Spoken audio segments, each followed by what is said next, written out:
flu babi itu sangat menular. Flu burung tidak menular tapi mematikan. Virus flu babi sangat menular tapi tidak mematikan. Dikawinkan Sehatto, dikawinkan betul. Pada tahun 2000 saya sudah mendapatkan prototipenya. Prototipe yang dari H5N1 yang dan H1N1.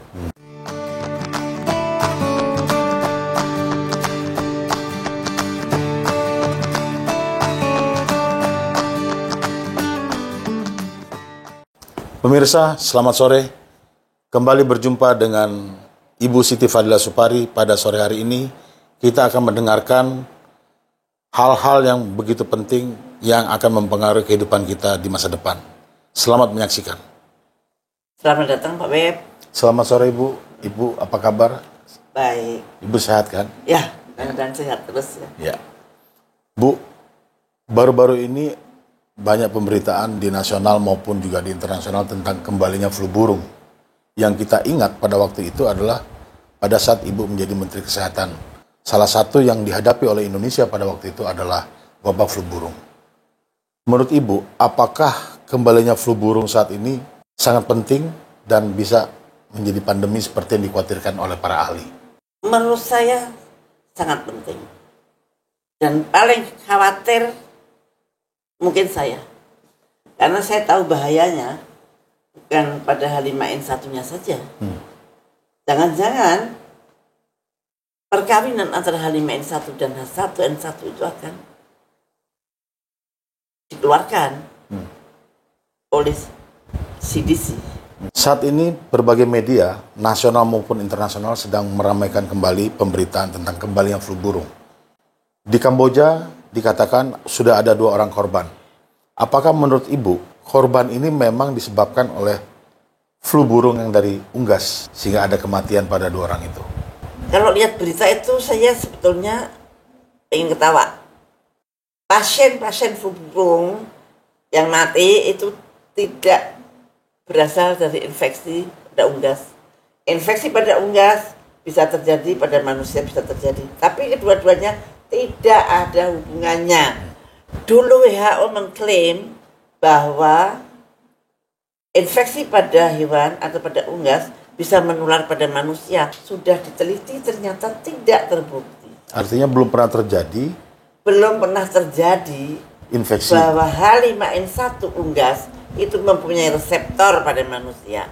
Sehingga bisa menginfeksi manusia gitu, Bu. Kalau tahun 2006 confirm bahwa virus H5N1 di unggas itu tidak ada reseptornya kepada manusia, maka kalau sekarang ada, kalau sekarang bisa menular dari hewan ke manusia, artinya itu adalah bikinan di laboratorium, bukan mutasi alami. Karena mutasi alami membutuhkan waktu yang panjang. Mengapa kemudian para ahli meyakini bahwa itu sudah terjadi perpindahan? Saya tidak yakin kalau para ahli meyakinin. Yakinnya itu yakin epidemiologi atau yakin virologi. Bedanya apa itu, Bu? Kalau yakin epidemiologi itu secara epidemiologis ada unggas mati, ada orang mati, ada unggas mati, ada orang mati. Atau kemudian sepertinya kok dari unggas ya gitu. Jadi kesimpulan berdasarkan epidemiologi apa yang dilihat gitu. Ya. Tetapi kalau dilihat seharusnya untuk diagnostik yang definitely itu harus berasal dari virusnya. Benar enggak bahwa virus pada hewan itu telah bermutasi, bisa menginfeksi manusia antara reseptor dan efektornya. Sebelumnya Ibu pernah mengkhawatirkan tentang kembalinya flu burung ini, Bu. Mengapa Ibu begitu yakin bahwa flu burung ini akan kembali, Bu? Saya yakin karena percobaan untuk pandemi flu burung yang pertama gagal. Pada tahun 2006, sebetulnya Indonesia itu akan menjadi epicentrum seperti Wuhan, tapi kita bisa menggagalkan. Maka mereka tidak akan berhenti. Karena mereka tadinya sudah membuat 1,2 miliar dosis vaksin. Tapi kemudian saya membatalkannya. Dan itu tidak jadi. Nah itu mereka sangat, menurut saya infrastrukturnya itu sudah terbangun gitu. Infrastruktur mereka untuk membuat flu burung itu jauh lebih siap daripada membuat COVID. Bisa Ibu ceritakan sedikit, Bu, bagaimana pada waktu itu mereka gagal, Bu? Mereka gagal karena kita melawan.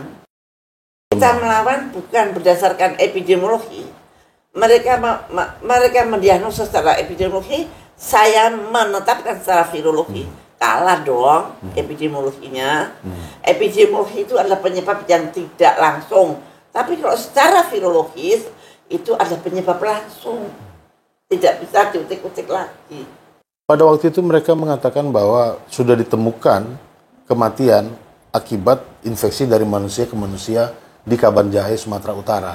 Bagaimana, Bu, sampai Ibu bisa membuktikan bahwa tidak ada waktu itu? Ada 8 pasien bersaudara. 8 pasien bersaudara, itu yang 7 meninggal, yang 1 masih hidup. Nah, maka kita ambil virusnya pada yang meninggal maupun yang masih hidup, kita ambil dan kita periksa. Ternyata tidak ditemukan reseptor human to human transmission. Ahli-ahli epidemiologi yakin kalau itu human to human transmission karena 7 di antara 8 meninggal. Padahal bisa saja dipaparkan pada waktu yang bersamaan atau tidak bersamaan.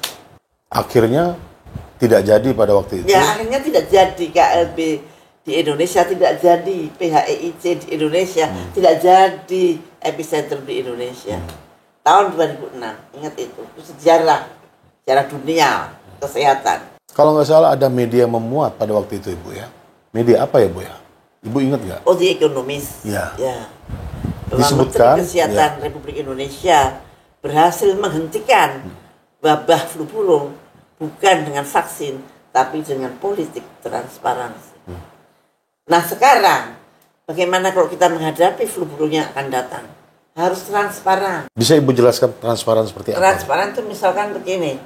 Oh, ada pasien di Kamboja meninggal dua-duanya. Apa yang ditemukan di situ? Virusnya seperti apa? Sifatnya bagaimana? Menular atau tidak menular?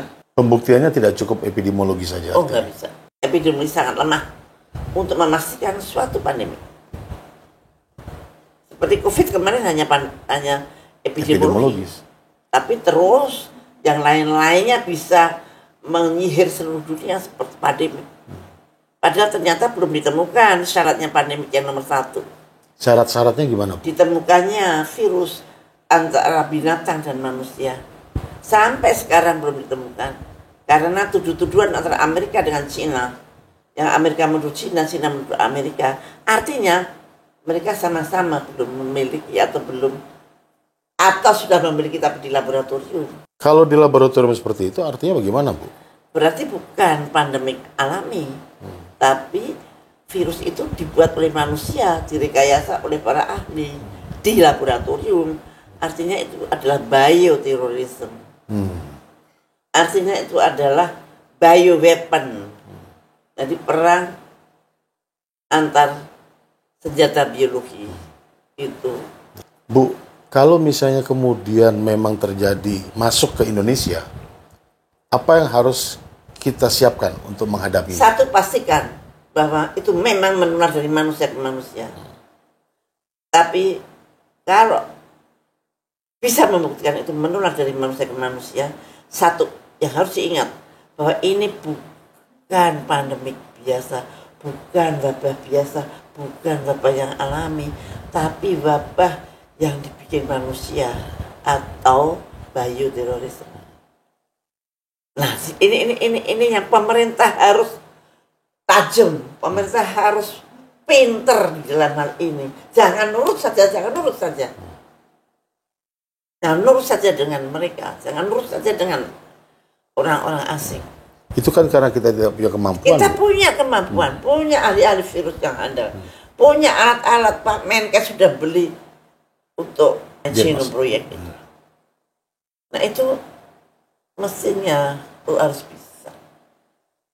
harus bisa membedakan apakah ini bioteroris ataukah ini wabah.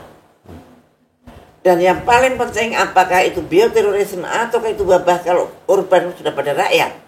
Pemerintah harus segera membuat satu, monoklonal antibody untuk mengobati.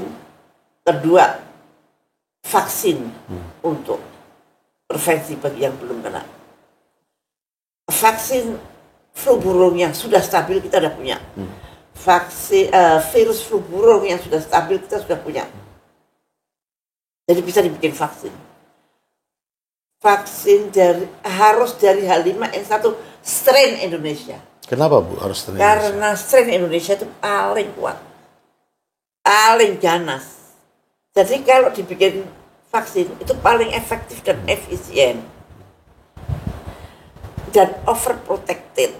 Artinya korban di negara manapun bisa memakai vaksin yang dibikin dari virus H5N1 strain Indonesia, tapi orang Indonesia tidak bisa menggunakan vaksin strain Vietnam, strain Kamboja, tidak bisa.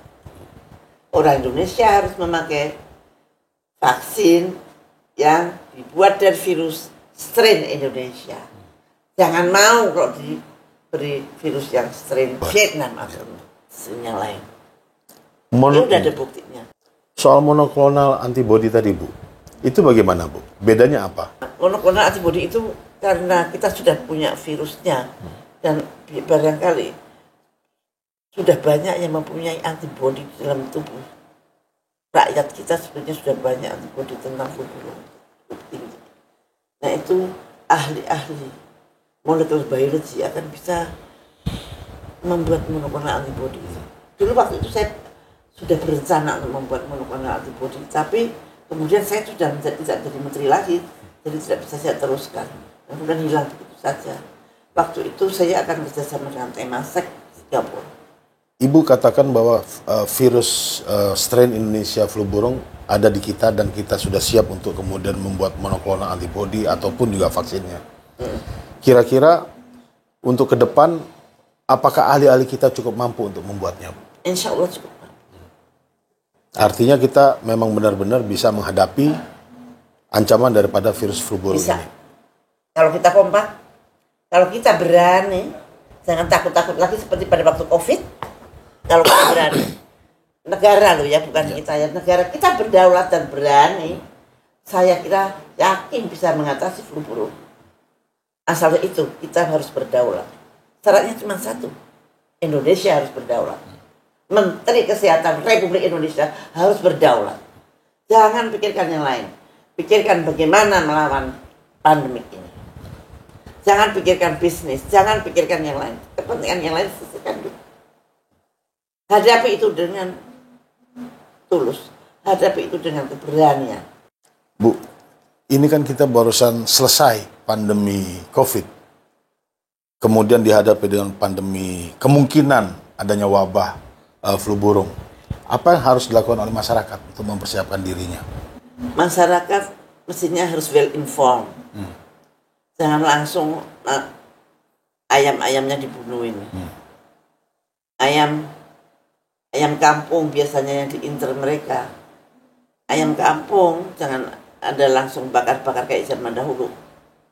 Ayam kampung untuk lauk aja dimakan, untuk nambah protein, menambah imunitas. Kemudian warga atau rakyat harus kompak, bersatu. Dulu saya mempunyai suatu desa siaga, di mana setiap desa, setiap kecamatan atau setiap kelurahan itu mempunyai forum desa. Forum desa ini terdiri dari tokoh-tokoh desa, kemudian tenaga kesehatan dan tokoh agama, dan kalau ada si TNI kalau ada di situ. Nah itu forum itulah yang menjaga desa itu dari paparan virus flu burung. Caranya bagaimana? Caranya rakyat itu diberikan informasi atau pengetahuan yang jelas bagaimana menghadapi kalau ada unggas-unggas mati. Bagaimana kalau ada sesuatu, bagaimana menyingkirkan. Bagaimana mengambil sampel. Dan sampel itu diantar kemana untuk diperiksa pada siapa. Nah itu harus diajarin. Dulu waktu saya menjadi Menteri Kesehatan itu gerakan yang saya ini kan. Dan alhamdulillah cukup berhasil. Jadi setiap kelurahan itu segera kita mendapatkan berita ya, informasi. yang mati berapa, dari berita dari sekian ratus orang yang mati berapa, matinya kenapa, bagaimana caranya mati. Nah itu. Kalau menurut pengalaman Ibu, virus flu burung ini tingkat bahayanya sejauh apa, Bu? Aduh, ini jauh lebih dahsyat daripada COVID. Apalagi kalau virus flu burung ini dikawinkan dengan H1N1. H1N1 apa ya, Bu ya? Virus babi, flu babi. Ini dahsyat banget, bisa seratusan juta bangsa masyarakat di dunia akan jadi korban. Ratusan juta, bukan puluhan juta seperti COVID. Mengapa dia menjadi lebih berbahaya, Bu? Satu, karena virus flu burung, fatality rate-nya sekian puluh kali lipat daripada COVID. COVID cuma 3%. Kalau flu burung di atas 75%. Kemudian, jadi cepat mati. Seseorang yang kena sehari 2 hari mati. Jadi kapan nolongnya? Ya. Kalau itu cepat menular, gawat banget. Tapi biasanya kalau cepat menular, fatality rate-nya agak turun. Tapi kalau case fatality rate-nya menjadi 50, kan juga serem. 2 orang kena, 1 orang mati. Mengapa berbahaya kalau dikawinkan dengan flu babi tadi? Karena flu babi itu sangat menular. Flu burung tidak menular, tapi mematikan. Virus flu babi sangat menular, tapi tidak mematikan. Dikawinkan di Sehatto. Dikawinkan betul. Pada tahun 2007, saya sudah mendapatkan prototipenya. Prototipe yang isinya? Dari H5N1 yang dan H1N1. Ada di dunia sudah. Tinggal melempar, maka ratusan juta orang akan mati. Mudah-mudahan tidak di Indonesia. Mudah-mudahan. Dan ini tidak main-main, pemerintah harus siap. Siapnya jangan seperti COVID. COVID sudah cukup menyakitkan. COVID sudah cukup membuat kita semua belajar. Kita jangan bisa dibohongi. Maka ini harus betul-betul serius. Karena kalau tidak, kematian akan banyak sekali. Baik Bu Fadilah, terima kasih untuk penjelasannya pada sore hari ini. Semoga bisa bermanfaat buat masyarakat kita. Ya, demikianlah teman-teman semua. Barangkali saya agak emosi mengetengahkan karena saya ingat bagaimana saya waktu melawan flu burung. Seram, emang seram. Saya tidak mengira kejahatan manusia seperti itu. Sangat biadab. Mudah-mudahan kita semua dilindungi oleh Allah Subhanahu wa Ta'ala. Selamat dari kejahatan mereka yang melalui penyebaran penyakit yang mereka buat. Demikian pemirsa penjelasan dari Ibu Siti Fadilah Supari, Menteri Kesehatan 2004 sampai 2009 tentang ancaman flu burung yang akan datang. Semoga penjelasan Bu Siti Fadilah Supari bisa menjadi penerangan buat kita untuk menghadapi hari-hari ke depan. Terima kasih.